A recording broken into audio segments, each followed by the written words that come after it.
ఇచ్చిన మాటను నిలబెట్టుకున్నారు ఉప ముఖ్యమంత్రి పవన్ కళ్యాణ్. అయితే గతంలో ఇప్పట్టం గ్రామానికి చెంది జనసేన పార్టీకి ఇప్పట్టం గ్రామానికి ఎంత అనుబంధం ఉందో అదందరికీ మనందరికీ తెలిసిన విషయమే. ఈ సందర్భంగానే గతంలో ఆయన ఇచ్చిన మాటను ఇప్పుడు అధికారంలోకి వచ్చిన తర్వాత నిలబెట్టుకున్నారు.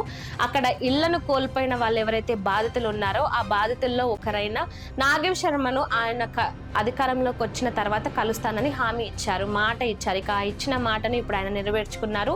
ఇక ఆ మాటను నెరవేర్చడం మాత్రమే కాకుండా ఆమెకు చీరను గిఫ్ట్గా ఇచ్చాడు. ఒక చీరను మాత్రమే కాకుండా ఇటు ఆమె ఆరోగ్య సమస్యల గురించి అడిగి తెలుసుకున్నారు. ఇక ఆమె కూడా ఆయన చాలా ఆప్యాయంగా హద్దుకుంటూ ఎలా ఉన్నావు నాన్న అనుకుంటూ కూడా ఆమె మాట్లాడింది. ఇక అంతేకాకుండా ఆమె ఆరోగ్యానికి సంబంధించి ప్రతి నెల ఆయన సొంత డబ్బుల నుంచి ఆమెకు ప్రతి నెల 5,000 ఇస్తానంటూ కూడా పవన్ కళ్యాణ్ ఆమెకు హామీ ఇచ్చారు.